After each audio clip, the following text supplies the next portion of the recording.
Hello, and welcome to episode 2 of Aaron's Baking Corner. First up, I'd like to say Happy Mother's Day. I know that this is coming out, I'm assuming at least a week late, but I'm filming it on Mother's Day, so it still counts, I think. This one's for you, Mom. And I want to vent about two things real quick, and then I'll have a positive. But you might have noticed I have no watch still, and that's because the replacement band for my original one broke. I bought a new one. That one broke. And they're like, okay, we'll send you a new one. And so that new one, put it on, and the same day it broke. So now I'm just returning that and I'm buying a cheap version and seeing if somehow the cheap version works better than the expensive one.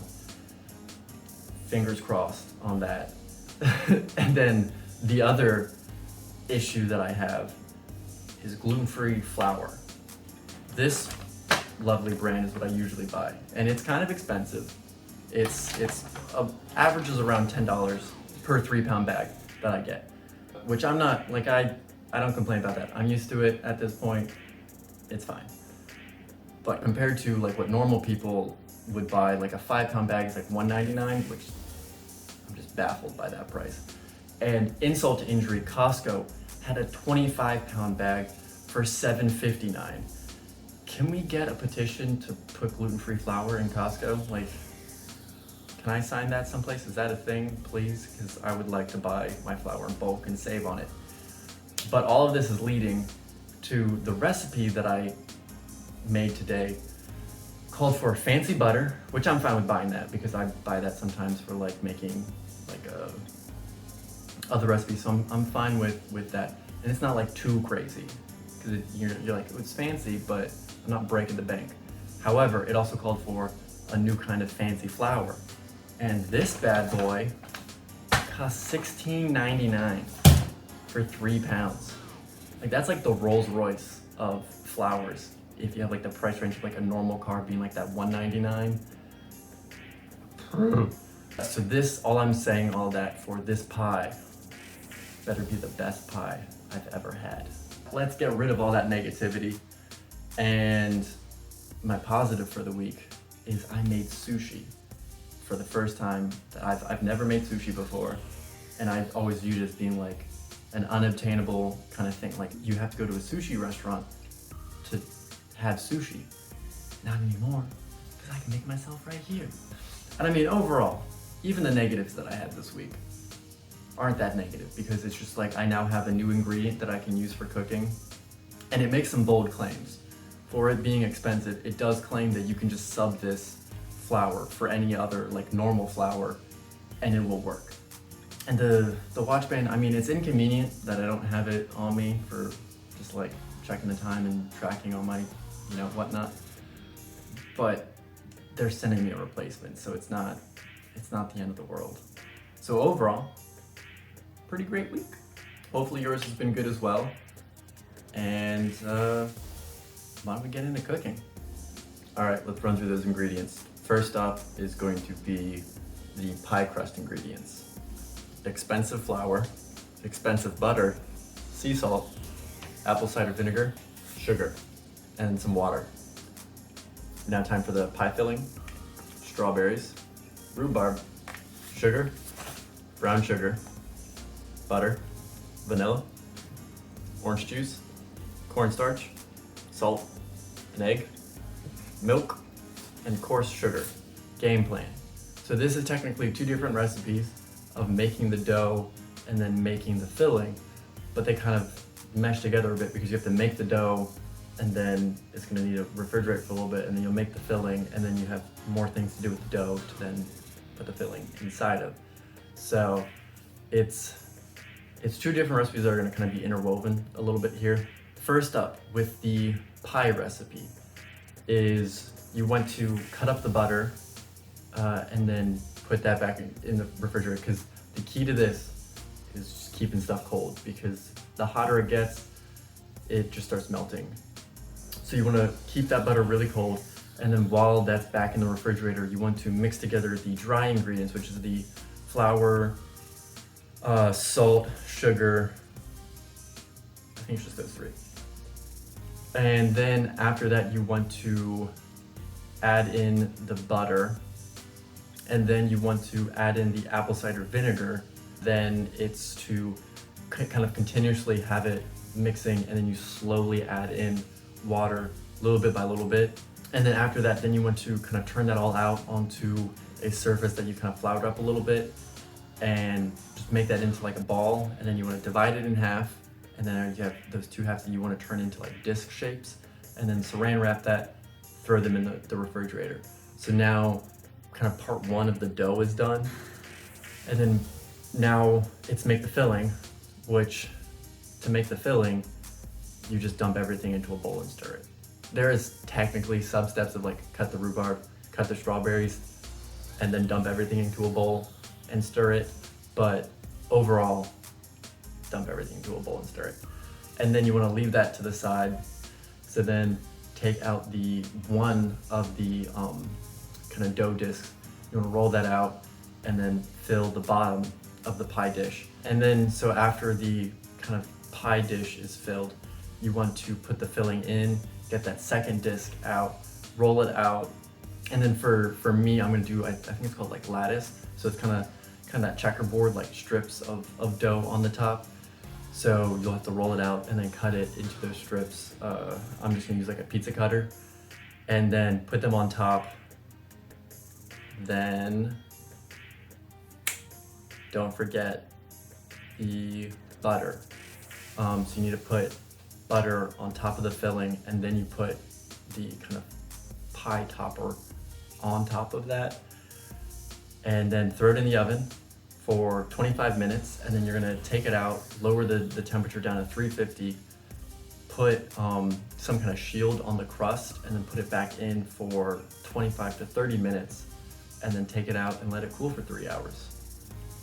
It's a lot of steps, a lot of stuff going on, but they, you know, you'll be fine. You'll be fine. Like I said in the game plan, step one is going to be to cut up the butter and then put it back in the refrigerator to keep it cold.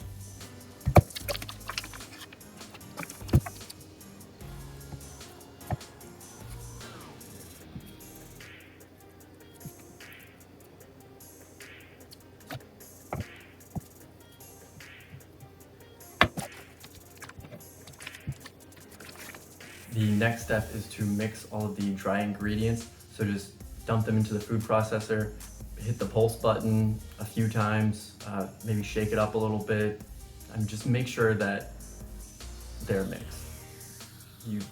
I believe in you. You know what mixed is, get it to that point.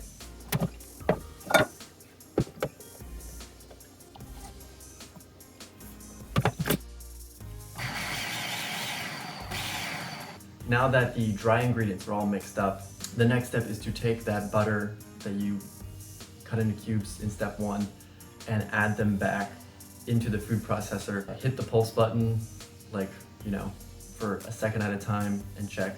You want the butter to be about the size of like a pea, is I think what the recipe said. So just try and get it around there.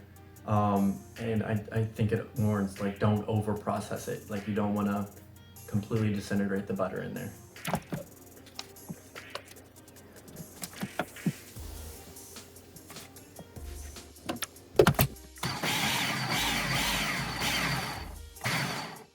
So now that the kind of pie dough in this process is pretty much just like kind of crumbly looking flour, kind of coarse, we want to drizzle in the apple cider vinegar, just kind of put that over top.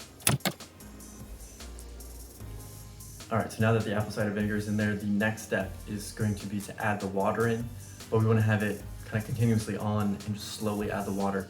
So I'm going to use the dough setting on my machine, so just the lowest speed, and then just slowly add the water. And you don't have to use all the water.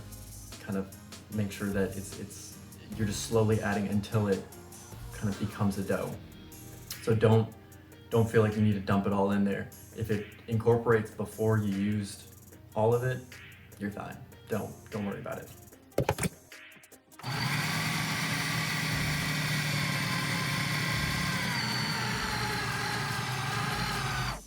Now that the dough is formed, we want to turn that out onto a kind of floured surface, turn it into a ball, divide it into equal parts, and then take those equal parts, turn them into a disc, and saran wrap.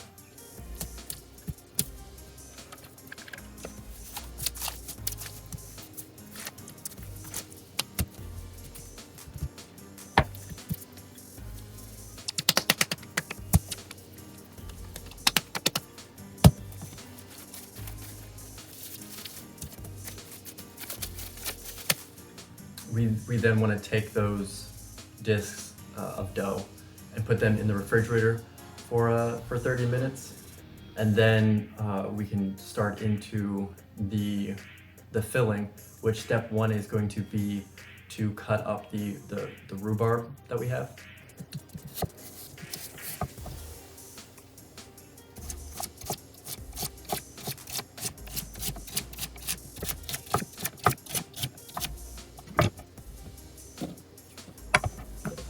Now that the rhubarb is all cut up, we now want to cut the strawberries.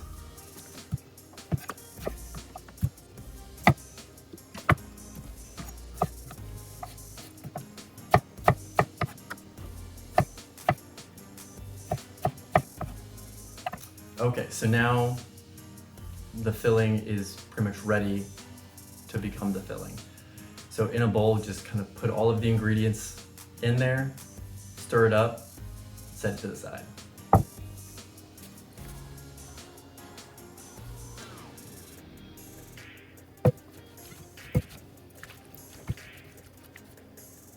Okay, so now we have the filling, we have the kind of pie dough ready. The oven needs to be turned on, and then we need to start rolling out the first disc of the pie dough to make the bottom of the pie itself.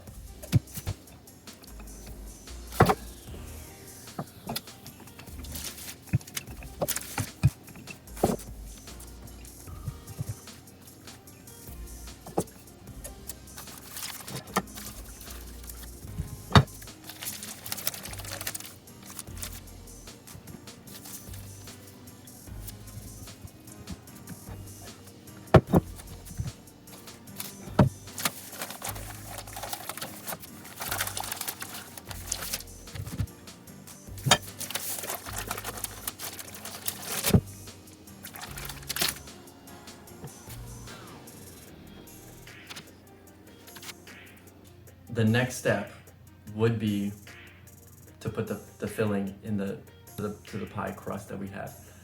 However, as you just saw, there were some struggles. I am always scared to get the pie crust into the dish, so there was a struggle there. Things fell apart. Probably need to roll it out a little bit more. A lot of things went wrong. And so the plan is to take some dough from the top and use it to kind of fix the mistakes that were made.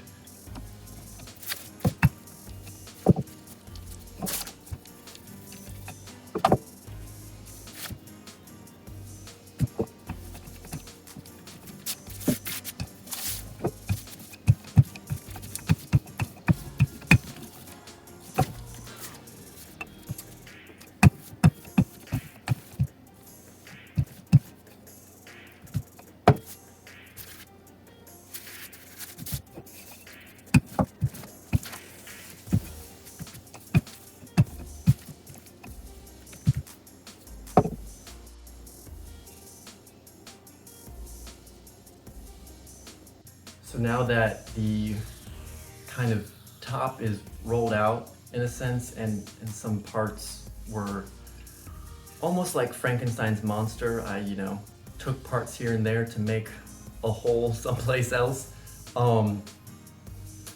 The top I'm going to put on a baking sheet and then put in the freezer, and then hopefully that makes it a little easier because I have little faith in me getting it on top of the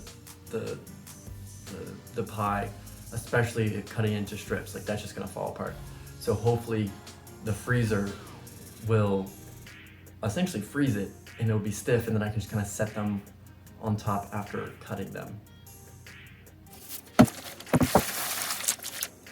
So now kind of back on track. Put the filling into the pie crust.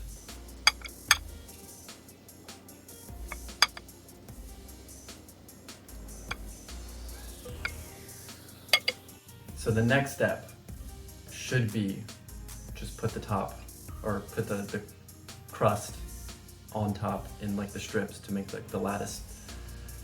However, in the last step, I forgot to put the butter in, and I realized that midway through putting the top of the pie on.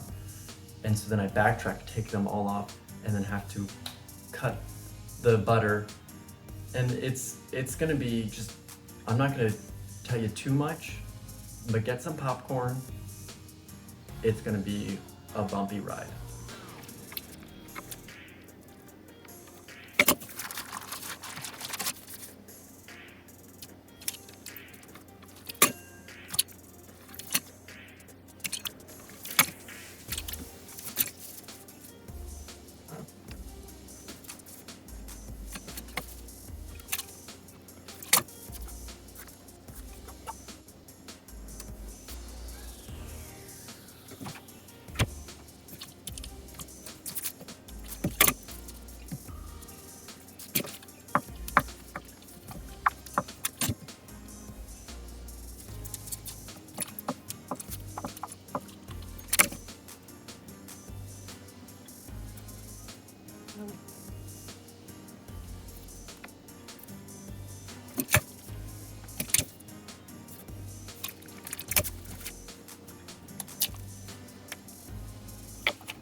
So now that the pie is in the exact way that we wanted through the process that we had thought out and planned, is fully assembled.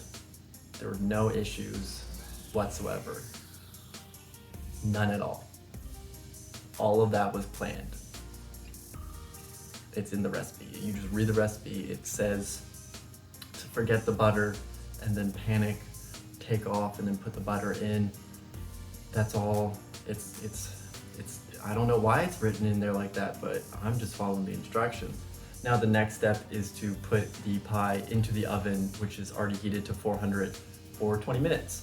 So this is kind of what it looks like. I can't really tilt it, but the pie itself looks surprisingly good compared to what I was expecting after that last step. So now next is just pop it back in the oven, and hopefully it continues to exceed my expectations. Whoopsie daisy. Nobody saw that.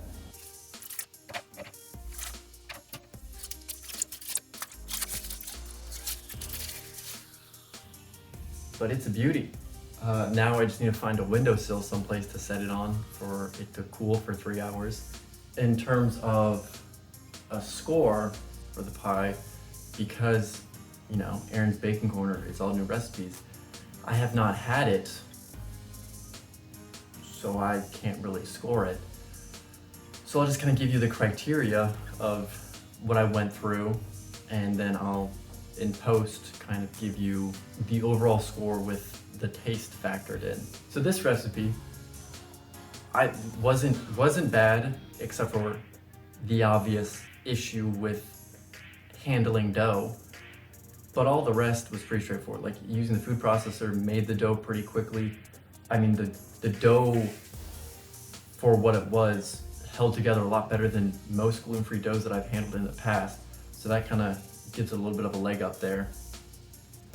I think the issues I was having with the handling probably could be fixed by me practicing more, probably freezing the dough periodically to help it stay a little bit like less pliable, I guess is what we actually want. Like we don't want it to fall apart like it was. It smells and looks great, so that's already pretty high. So I'm having high expectations for this score wise. It's all gonna be on the flavor, which, I mean, I've had strawberry rhubarb pie in the past, so it's mostly gonna be how does this dough hold up, because I know the filling taste is gonna be great. The dough is the wild card here, but hopefully with, you know, the Rolls Royce flour, it's top notch. But we'll see. So I'm gonna put the score right here, and I didn't give you time to put in a guess of what you thought, but hopefully you already had something in mind. And was it the same? Only you will know, because I don't know what you were thinking. But yeah, so I for the struggles that is the dough, it was still fun to make. Just, I mean, like even with that, it then activates like that kind of problem solving side of my head. So that in hindsight was enjoyable. In the moment, terrifying.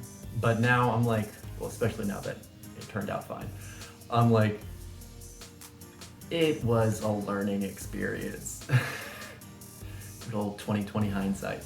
So yeah, I mean, granted, I'm not gonna really be doing anything with like eating this for a while, but I still need to make dinner and then also finish editing last week's video because I have not finished that yet.